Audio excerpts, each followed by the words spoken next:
microbes sont un énorme réservoir de biodiversité avec des espèces aux facettes et aux propriétés multiples qui sont littéralement présents partout dans le monde. Et il n'est dès lors pas étonnant que nos évolutions aient recruté des microbes. Nos évolutions, c'est notre évolution biologique qui fait notre physiologie, notre être organique, et notre évolution culturelle qui fait nos pratiques, notamment alimentaires. Alors, regardons ça l'un après l'autre. Nos pratiques, c'est une chose, mais nous sommes avant tout des organismes, et ces organismes en fait sont appuyés sur des microbes qui les habitent. Nous avons autant de microbes dans nos organismes que de cellules humaines pratiquement. Partant de là, comme ces microbes ont toujours été présents, ils ont commencé à devenir des auxiliaires très importants. Bon, il y a déjà au cœur de nos cellules les mitochondries, ces bactéries qui nous aident à respirer. Ça, c'est une première chose. Il y a aussi toutes ces bactéries de la peau, du tube digestif et de toutes les cavités de notre organisme qui ont des rôles multiples, des rôles de protection parce qu'elles occupent le terrain et elles le défendent contre des intrus, donc contre des microbes fauteurs de troubles, des maladies potentielles, d'une part, et puis d'autre part, elles nous aident dans le tube digestif à digérer, et ça va au-delà simplement du fait qu'elles ont des enzymes et qu'elles nous aident à digérer les aliments. Par exemple, les Japonais digèrent les algues rouges parce qu'ils ont des bactéries qui sont capables de digérer les molécules de ces algues que nous, on ne digère pas du tout. C'est notamment le nori dans les aliments japonais. Bien, il y a plus que la digestion, il y a aussi la détoxification des toxines. Par exemple, les Asiatiques ont moins de problèmes de santé quand ils consomment du soja que les Occidentaux parce que la dedzéine, une toxine du soja, est en fait détoxifiée par des bactéries qu'ils contiennent dans le tube digestif.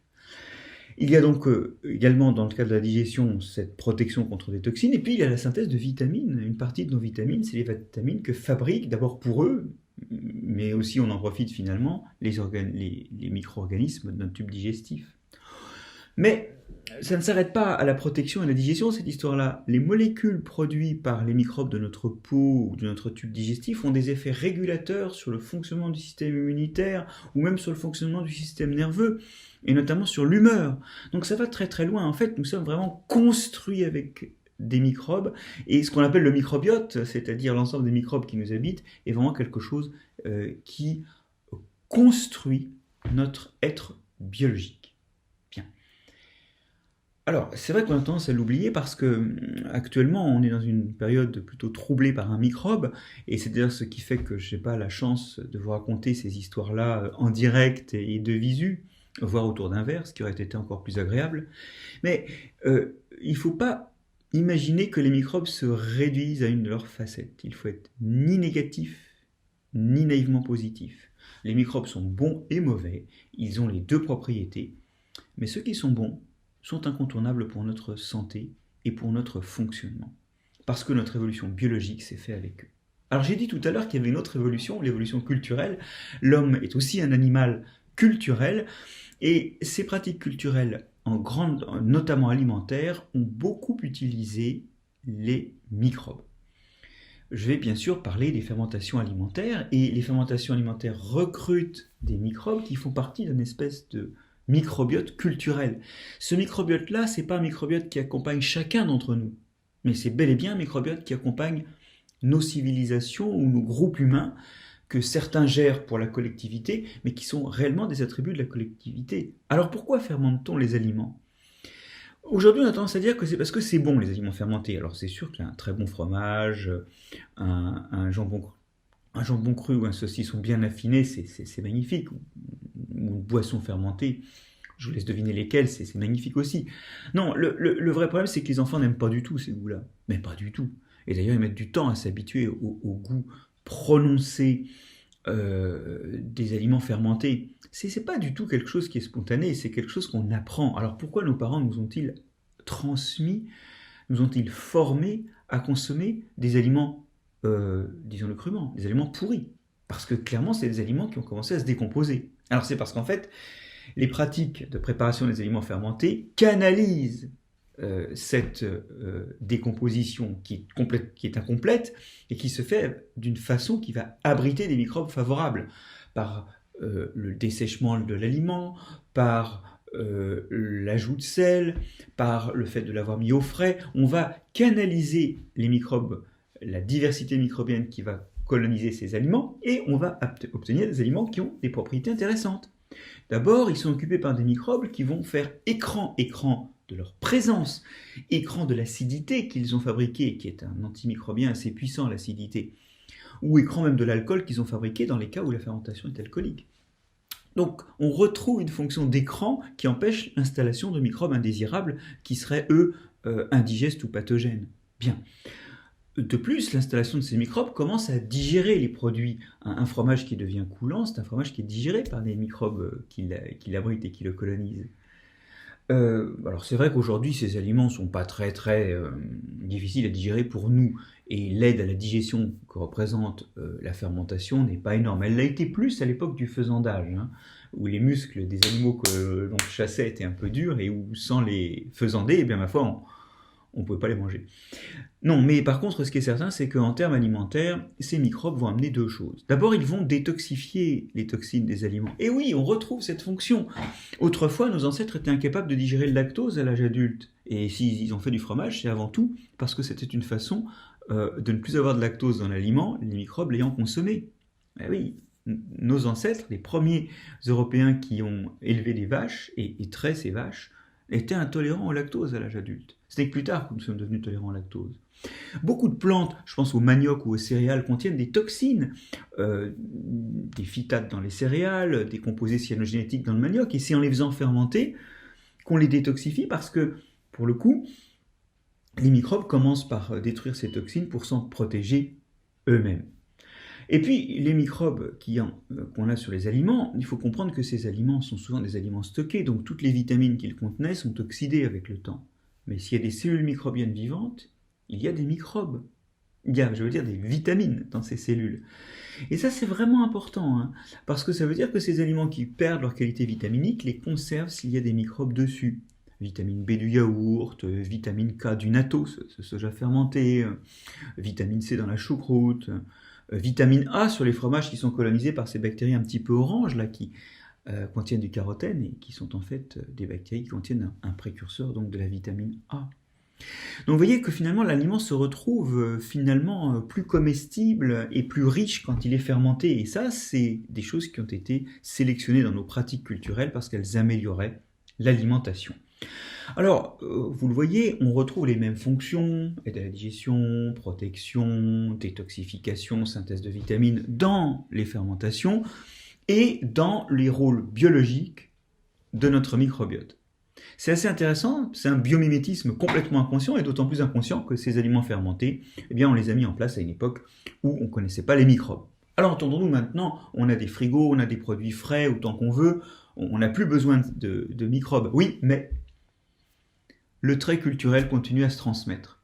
Et c'est pas mal parce que finalement, moyennant un apprentissage dans la jeunesse, on y gagne une prodigieuse diversité d'aliments et de goûts. D'ailleurs parce qu'en fait, d'un terroir à l'autre, on n'utilise pas les microbes pareils. Donc on n'obtient pas les mêmes fromages, on n'obtient pas les mêmes charcuteries, on n'obtient pas les mêmes boissons, les mêmes bières ou les mêmes vins.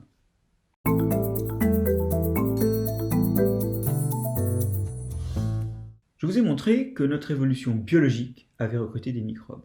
Je vous ai montré que notre évolution culturelle a recruté des microbes. Je voudrais dans un dernier temps, et pour finir, vous dire que nous tournons le dos à ça, et que nous tournons le dos à ça d'une façon déraisonnable.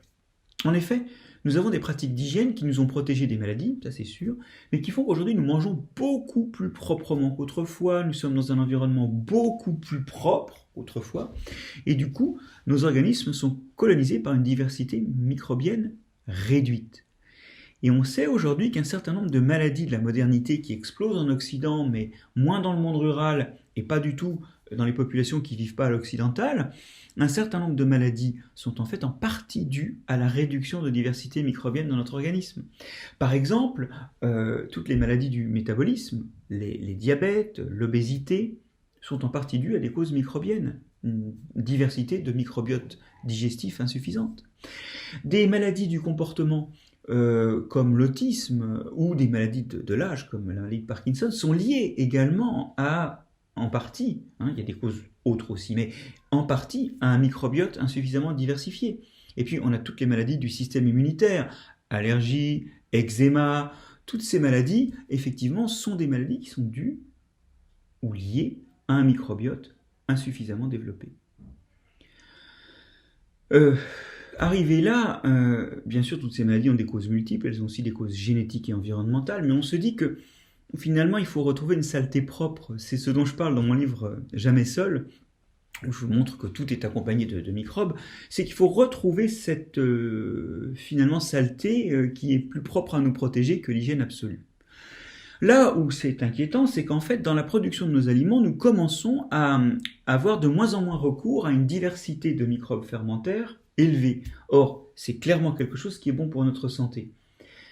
D'abord parce que les microbes de la fermentation peuvent contribuer à ensemencer notre tube digestif, mais aussi, et ça c'est très bien décrit pour le yaourt par exemple, parce que le passage de ces microbes qui sont présents dans les aliments fermentés peut, même s'il ne s'installe pas, modifier le fonctionnement du microbiote que nous avons à l'intérieur de nous-mêmes, et dans le cas du yaourt, ça modifie le microbiote du tube digestif d'une façon qui réduit la quantité de bactéries pro-inflammatoires qui déclenchent des syndromes d'inflammation larvée qui perturbent le système immunitaire, et ça augmente au contraire les bactéries qui produisent du butyrate et qui, par ce biais-là, régulent notre système immunitaire. Donc vous voyez, une diversité de microbes dans l'alimentation, c'est non seulement charger notre tube digestif de microbes, et ça, les Européens ne le font plus beaucoup, ou en tout cas, ils ne le font pas assez, parce que quand on les compare, par exemple, à des populations amazoniennes, ils ont 2 fois moins de diversité microbienne. Et puis, ça peut aussi avoir des effets indirects sur notre microbiote interne, et même si ces microbes ne s'installent pas, ça peut mieux faire fonctionner ce microbiote. Et bien aujourd'hui, face à ça, nous sommes en train de tourner le dos à cette logique, avec des aliments que nous stérilisons et où nous réinjectons, nous réinoculons une diversité très très limitée de microbes. C'est les fromages au lait pasteurisé par exemple. On n'a plus accès à cette diversité énorme qu'on avait autrefois, on a des maîtres de production qui, d'ailleurs au passage, n'arrivent pas, après inoculation, à retrouver toutes les fonctions qu'ont les microbes. On voit très bien qu'il y a aujourd'hui des grands industriels qui, bien qu'ils stérilisent et inoculent les bactéries, ont quand même des problèmes de contamination. Ça veut dire qu'ils n'arrivent pas à retrouver les fonctions d'écran qu'avaient historiquement les microbiotes qui s'installaient sur les aliments.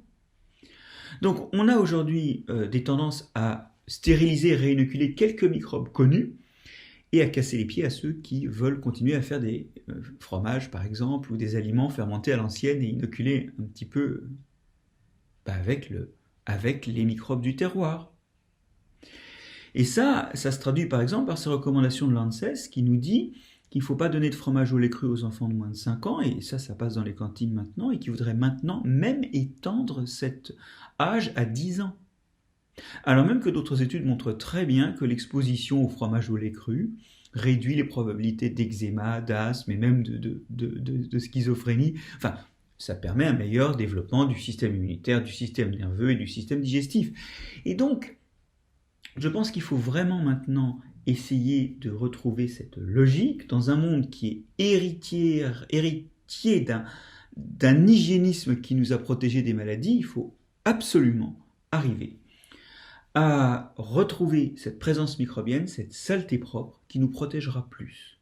Et pour ça, les pratiques et les aliments traditionnels sont un réservoir énorme d'inspiration, de pratiques et de microbes qu'il va falloir mobiliser.